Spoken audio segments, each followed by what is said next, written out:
알면 약 모르면 독 알약모독 함께 하십니다. 비타민 D 중요성에 대해서는 모르는 사람이 없을 정도로 현대 사회는 비타민 D를 칭송하는 그런 세상이 됐습니다. 그런데요, 우리는 이 비타민 D에 어떤 종류가 있고 또 실제로 어떻게 만들어지는가에 대해서는 잘 모르고 있거든요. 그래서 오늘은 그것에 대해서 얘기를 나눠보도록 하겠습니다. 비타민 D에는 어떤 종류가 있나요? 제가 비타민 D 별로 얘기하기 싫어하는 건 아시죠? 그런가요? 근데 네. 비타민 D가 사실 종류가 여러 가지 있는데 네. 아시는 분은 많지 않아요. 그러니까 우리가 이제 흔하게 보게 되는 거는 비타민 D3죠. 그렇죠. 네. 네. 근데 이제 그게 그 의학적으로 용어를 말하면 콜리캘시페롤. 네. 그다음에 비타민 D2라는 게 또 있어요. 네. 처음 들어보셨죠? 몰랐어요. D3만 많이 봐가지고요. D2도 있어요. D2는 올고캘시페롤. 네. 그래서 뭐가 다르냐면 네. 비타민 D3는 사람이 만드는 거고요. 네. 비타민 D2는 식물이 만드는 거예요. 식물성 비타민 D도 있어요? 네, 있어요. 식물에서 오. 만들어지는 비타민 D도 네. 있고, 그 다음에 이제 우리가 캘시다이올, 네. 캘시트리올, 네. 캘시페롤, 네. 그런 게 다 비타민 D인데 굉장히 어렵네요, 이름이. 어렵죠. 네. 그죠? 그러니까 그냥 어려우니까 사람들이 네. 그냥 비타민 D 이렇게 말하는 거예요. 그러면 왜 그런 이름이 생겼을까? 네. 그죠? 네. 네. 그걸 이제 좀 생각을 해보면, 네. 우리가, 자, 보세요. 비타민 D는 피부에서 만든다고 알고 있죠? 햇볕을 받으면. 그렇죠. 네. 네. 그래서 그걸 호르몬이라 그러거든요. 우리 몸에서 만들면 호르몬, 네네. 만들 수 없어서 외부에서 섭취를 하면은 비타민. 네. 이제 공부를 너무 많이 하셨다. 네. 그래서 원래 이제 비타민 D는 호르몬이란 말이에요. 네. 우리 몸에서 만들 수 있으니까. 네. 그런데 요즘은 우리가 움직일 때도 밖에서 걸어 다니지 않고 차 타고 다니죠. 네. 그러면, 그렇게 생각할지 몰라요. 아니, 차 타고 다녀도 햇볕을 받잖아요. 그렇죠. 유리창문으로 뜨겁게 많이 봤잖아요. 얼굴 이쪽에 다 타고. 그런데 문제는 네. 그 비타민 D를 만드는 자외선이 네. UVB라는 자외선이에요. 네. 걔는 유리창을 통과를 못해. 그래요? 그러니까 우리가 아무리 차 타고 다녀도 유리창을 내리고 직접 햇볕을 받지 않는 한은 네. 걔가 우리한테 피부를 뜨겁게 만들고 기미 만들고 할지는 몰라도 UVB를 안 주기 때문에 비타민 D를 만들지 못해요. 그러면 아예 창문을 열고 햇빛을 쬐면은 비타민 D까지 만들 수 있으니까 그게 훨씬 더 낫겠네요. 원래는 그렇게 해야죠. 네. 근데 그렇게 못하고, 네. 그 다음에 우리가 이제 빌딩에 네.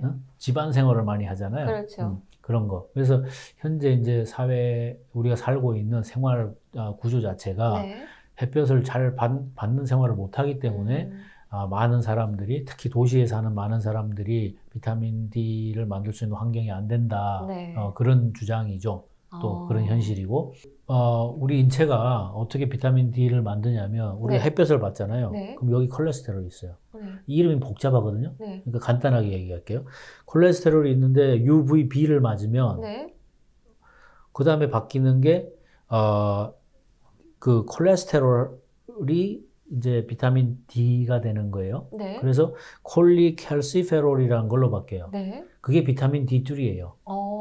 그러니까 네. 이제 햇볕을 받아서 콜레스테롤이 변해서 비타민이 되는 게 비타민 D3예요. 네. 그럼 거기서 끝나는 게 아니고 이제 그 비타민 D3가 단백질하고 결합한 다음에 우리 간으로 이동해요. 네. 그래서 간으로 이동해서 가지고 있다가 네. 그래서 비타민 D가 언제 필요하냐면 네. 우리 혈액에 칼슘이 부족하게 되면 네. 우리 뇌가 우리가 먹은 음식물 속에 있는, 그러니까 내장이죠. 내장 속에 있는 칼슘하고 네. 우리 소변에 내보내려고 버리려고 놔뒀던 칼슘을 네. 혈액으로 도로 돌려보낼 때 네. 비타민 D가 있어야 돼요. 비타민 D가 그런 역할을 네, 해요. 그럴 때 우리가 간에 있던 상태의 비타민 D로는 그 역할을 못해서 네. 신장으로 보낸 다음에 얘를 활성형으로 만들게 돼요. 그래서 간에 있을 때는 얘가 25, 그 디하이드록시 비타민 D라 그러고, 네. 얘가 이제 다시 신장에 와서 네. 활성형으로 바뀌게 되면 125 디하이드록시 비타민 D 이렇게 말하는 형태로 바뀌게 돼요. 그래서 걔가 활성형 비타민 D라 그래서 네. 캘시트리올이라고 불러요. 어. 그래서 비타민 D가 종류가 여러 가지 있는데 네.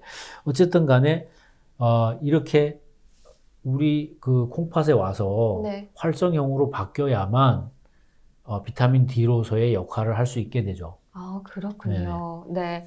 근데 이 비타민 D가요, 요즘에 코로나 바이러스 그 면역에도 좋다고 하면서 많은 분들이 비타민 D를 또 찾고 있습니다.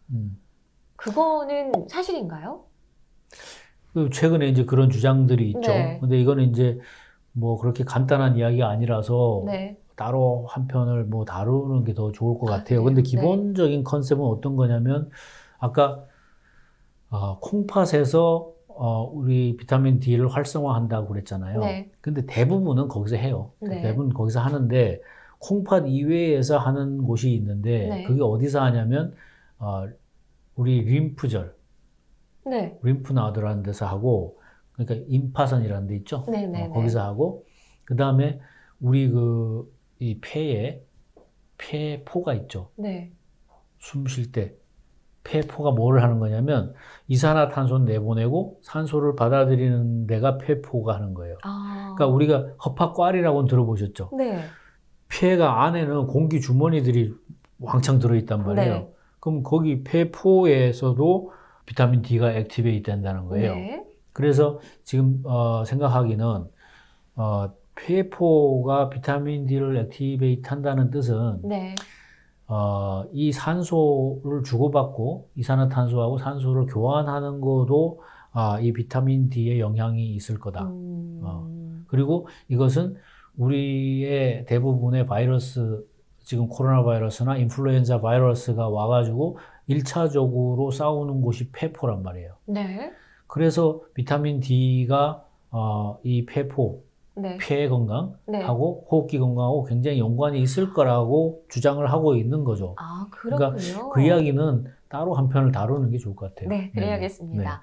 그러면서 요즘에는요, 이 비타민 D와 비타민 C를 많이 먹고 있기는 한데, 비타민 C는 많이 먹어도 괜찮다라고 하지만, 비타민 D는 그러면 큰일 난다. 적정량을 먹어야 된다. 이런 얘기가 있어요. 그럼에도 불구하고 많이들 먹죠. 그럼 안 되는 거죠. 네. 그런데 지금 이제 뭐가 다르냐면 네. 비타민 D는 지용성 비타민이에요. fat soluble. 네. 비타민 C는 수용성 비타민이에요. water 네. soluble. 네. 그러니까 물에 녹고 얘는 지방에 녹는 거예요. 네. 그래서 비타민 D는 아까도 말씀드렸지만 만들어져서 어디로 가요? 간으로 가요. 그렇죠. 간에서 저장한다 그랬죠. 모든 지용성 비타민은 간에 저장이 돼요. 그 말은 무슨 말이냐면 좋은 면은 간에서 저장이 되니까 바로바로 쓸 수 있어요. 필요할 때. 네. 그런 반면에 간에 저장이 되기 때문에 지나치게 섭취하면은 가서 과다 축적이 될 수 있죠. 아, 그렇겠네요. 네. 그래서 지용성 비타민은 과다 섭취했을 때 네. 몸에 안 좋은 그런 일들이 생기죠. 부작용이 생길 수 네네, 있다. 그렇군요. 자, 그렇다면 우리가 평소에 비타민 D를 식품으로 섭취를 할 경우에는 어떤 음식을 먹으면 좋을까요? 사실은 식품에서는요, 비타민 D가 풍부한 게 그렇게 마땅치 않아요. 아, 그래요? 마땅치 않은 게, 실제로는 뭐 우리 한국 사람 잘 아는 대구 같은 데는 비타민 D가 많이 들어있대요. 특히 대구 간 같은데. 아, 그래요? 그 다음에 뭐 황새치, 연어, 네. 고등어, 이렇게 좀 기름기 있는 생선. 네. 영어로는 fatty fish라고 그러죠.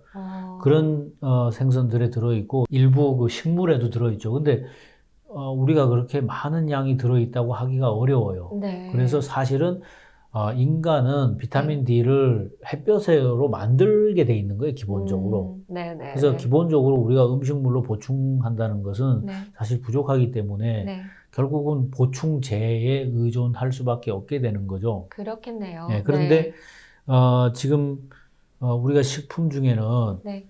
우유 같은 경우에는 비타민 D가 들어있어요. 비타민 D만 특별히 더 첨가한 우유가 또 따로 나오고 그렇죠. 있잖아요. 그러니까 비타민 D 강화 우유라 그러죠. 네. 영어로는 fortified라 그러는데. 네. 그래서 그것만 그런 거 아니죠. 요즘 우리가 알게 모르게 많은 식품에 비타민 D가 조금씩 들어있어요. 네. 그러니까 우리가 알게 모르게 비타민 D를 많이 섭취하고 있는 거죠. 그렇죠. 네네. 네. 그런데 이 비타민 D라고 하면 아까 말씀하신 것처럼 햇빛을 쬐야 얻을 수 있다라고 한다면은 적도에 사는 사람들 있잖아요. 햇빛이 강한 그쪽에 사는 사람들은 비타민 D 부족이 없겠구나. 없죠. 아, 그래요? 네. 왜냐하면 정원씨 유전자에는 아프리카 사람의 유전자가 얼마나 들었을 것 같아요? 저는 없겠죠. 왜요? 동양인인, 한국인이니까요. 아, 그래요? 네. 근데 공교롭게도 네. 한국 사람도 10% 이상의 아프리카인 유전자를 가지고 있다 그래요. 아, 진짜요? 그런데 우리 저기 감독님 같이 미국 분 있잖아요. 네. 저런 분도 가지고 있거든요. 아, 그럼 왜 그럴까요? 모르겠는데요? 왜 그런데요? 왜냐면 네. 우리 인류가 최초로 발생한 곳이 적도 지역의 아프리카예요. 아, 그래요? 그래서 거기서 살다가 이동해서 네. 북쪽으로 가서 네. 됐는데 네. 피부색이 왜 다른지 아세요? 왜 달라졌을까요? 비타민 D 때문에. 비타민 D 때문에 피부색이 이렇게 크게 변했다고요? 네. 어. 왜 그러냐면 적도 지방은 1년 365일을 직사광선을 계속 받는데요. 그렇죠.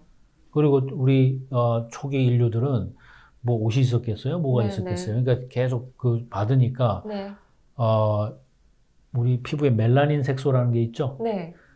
그래서 그 아프리카 사람들은 멜라닌 색소가 많아서 피부가 까매진 거예요.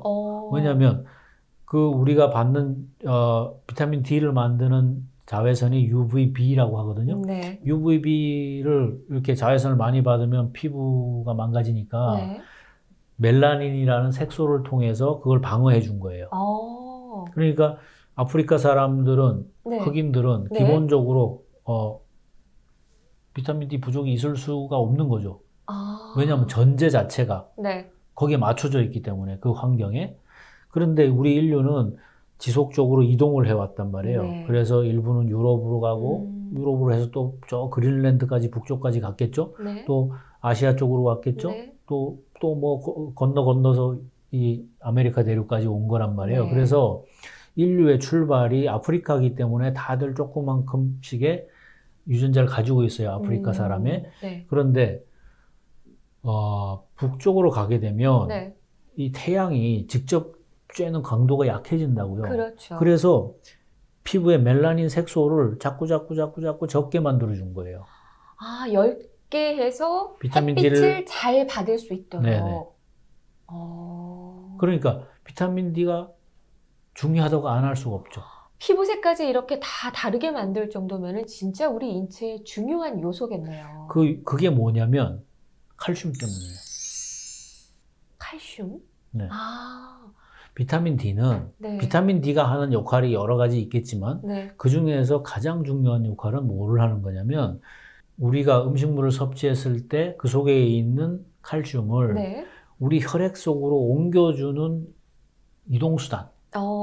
그 일이 비타민 D가 하는 가장 큰 역할이에요. 그렇군요. 그러면 칼슘은 도대체 얼마나 중요하길래, 네. 그죠? 비타민 D를 그렇게까지 피부색까지 바꿔가면서 우리가 빨리 잘 만들 수 있도록 만들어 놨을까, 인간을. 네. 우리가 공부를 참 많이 했잖아요. 칼슘에 대해서는. 그렇죠. 네. 칼슘은 근본적으로 심장을 비롯해서 모든 근육이 수축하는 데 있어야 돼요. 네. 우리가 말할래도 입술 근육이 움직여야 되잖아요. 그렇죠. 그죠? 네. 그 다음에 우리가 생각하고 뭘 보고, 정보를 전달하는 거? 네. 그거 모두 우리 신경세포를 연결하는 네. 수단 중에 하나. 네. 뉴로 트랜스미터라 그래서 네. 신경 전달 물질로서의 칼슘의 역할이 있죠. 네. 그러니까 그런 것처럼 인간은 칼슘이 없으면 단 1초도 살 수 없어요. 왜? 심장 근육이 수축 이완을 안 하면 어떻게 존재하겠어요? 그렇겠네요. 그죠? 네. 또 우리 뇌신경세포가 안 움직인다면 어떻게 존재하겠어요? 네. 그럼 거기에 칼슘이 매우 중요한 영양소이기 때문에 네. 그거를 보장하기 위해서, 네. 그 공급을 보장하기 위해서 비타민 D를 계속 만들어야 되잖아요. 아. 그러니까 피부가 따라서 그렇게 변한 거라고요. 그렇군요. 네. 네.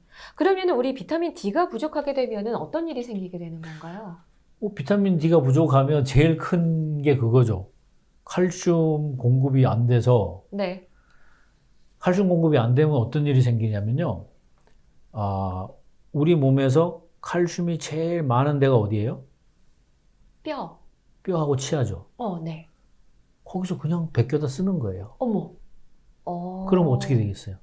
그 일이 계속 벌어지면. 골다공증 같은 것이 생기게 되는 생기겠죠? 거죠. 그러니까 나이 어린 아이들은 네. 그 구루병이라 그래서 네. 이 다리가 이렇게 휘는 병이 있어요. 네. 물론 요즘은 흔치 않아요. 요즘은 비타민 D를 뭐 보충제로도 많이 공급하고 하기 때문에 네. 거의 없어요. 네. 특히 이제 문명 국가들은 없어요. 네. 그다음에 이제 이게 정상적이라도 나이 든 사람한테서 생길 수 있는 게 골연화증이라 그래서 뼈가 흐물흐물해지는 거죠. 그다음에 더 심해지는 게 골다공증이라는 게 있죠. 네. 뼈에 구멍이 많이 나고 네.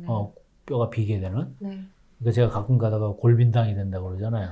네. 그래서 이게 비타민 D의 중요성은 결국은 칼슘으로 가서 규결되는 거예요. 그렇네요. 네네. 이 비타민 D는 지용성이라서 과다 섭취하면 부작용이 있을 수 있다고 말씀을 하셨는데, 그러면 이 비타민 D의 섭취 기준은 어떻게 되나요? 사실 이게 이제 비타민 D의 제일 큰 논란이죠. 왜냐면 지금 그 미국에도 뭐 내분비학회 그런 의사 그룹들하고 네.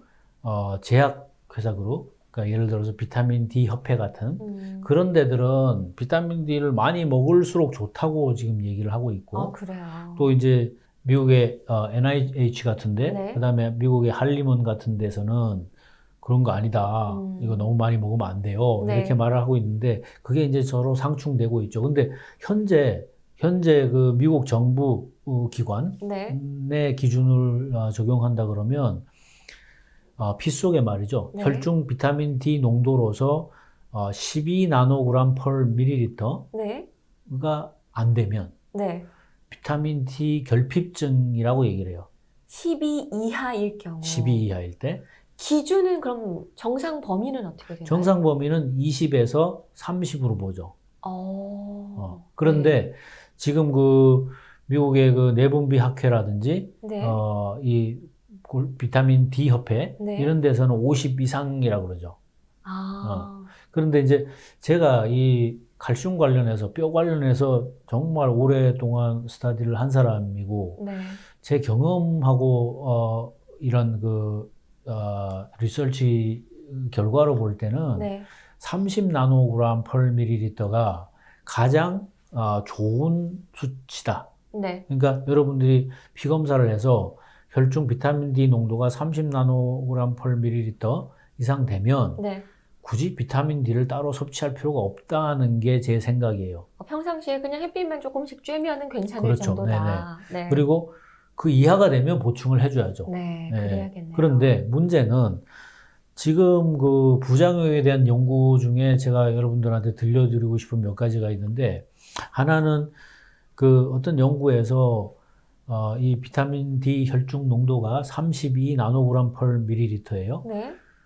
제가 보기에는 그거가 뭐 그렇게 많다고 생각은 안 되거든요. 네. 그런데도 불구하고 그런 사람들이 수면 장애가 올 수 있다는 연구 보고가 있어요. 비타민 D를 과다하게 복용했을 경우요? 그렇죠. 비타민 D 혈중 농도가 너무 높은 사람들. 높을 경우. 네. 그러니까 여러분들이 자꾸 네. 비타민 D만 하시지 말고 실제로 검사를 해보세요. 네네. 그리고 특히 이 불면증이 있으신 분들이 뭘 해도 안 돼. 네. 근데 이 비타민 D가 원인일 수도 있는 거예요. 그렇겠네요. 왜 그러냐면 우리 뇌에 두개골이 있잖아요. 네. 오른쪽 왼쪽 네. 우뇌 잔해가 있잖아요. 그 뒷부분에 그 송과샘이라는 게 있어요. 네. 송과샘이라는 데에서 그 우리 멜라토닌 호르몬을 분비하게 하거든요. 네. 그 멜라토닌 호르몬이 뭐예요? 밤에 잠자게 하는 호르몬이거든요. 그렇죠. 네. 그러니까 얘가 그걸 억제한단 말이에요. 비타민 D 어. 레벨이 높아지면 우리 손과 샘에서 이 멜라토닌 호르몬을 분비하는 걸 억제해서 잠을 잘 못 자게 할 수 있으니까 여러분들이 지나친 비타민 D를 복용하는 것이 좋지 않은 것이다. 그래서 혹시 불면증이 너무 심하시면 네. 비타민 D 레벨을 한번 검토해 보시라는 말씀 한 가지 드리고 싶고요. 네. 그 다음 하나는 이 비타민 D 레벨이 100 네. 나노그램 per 밀리리터. 네. 그러니까 아까 우리가 30이 최적이라고 그랬어요. 그렇죠. 근데 32만 넘어도 그것 때문에 불면증 올 수 있다고 하는 연구가 있다고 말씀드렸고, 그 다음에 100나노가 넘어가게 되면 진짜 높은 건데요? 그런데 뭐 이게 암 예방도 되고 좋다고 이렇게 얘기하는 데들도 있어요. 아, 그래요? 그게 문제라는 거죠. 그런데 100나노가 넘어가게 되면 네. 제일 문제가 뭐냐면 비타민 D가 하는 일이 뭐라고요? 칼슘을 이동시킨다고 했죠. 그렇죠. 그래서 지나치게 칼슘을 우리 혈액 속으로 이동을 많이 시켜서 그때 생기는 병 이름이 있어요. 고칼슘 혈증. 혈액 속에 칼슘이 너무 많네요? 네. 하이퍼칼슘이아라는 고칼슘 혈증이라는 네. 병이 있어요. 그게 병으로 분류할 정도인데 그렇게 되면 어떤 일이 생기냐면 사람이 어지러울 수도 있고 정신이 혼미할 수도 있고 구역질 날 수도 있고 근육이 약화될 수도 있고 네. 또 신장결석. 지금 칼슘 먹어서 칼슘 많이 먹으면 결석이 온다고 걱정을 하시잖아요. 네. 근데 사실 문제는 칼슘의 공급을 누가 하냐면 네. 비타민 D가 한다고요. 그러니까 비타민 D의 적정 레벨을 유지하는 게 여러분들이 무슨 몸에 결석이 생기는 걸 줄이는데 가장 효율적인 방법이에요. 네. 근데 요즘 너무 비타민 D의 과다 복용을 유도하는 세상이란 말이에요. 네.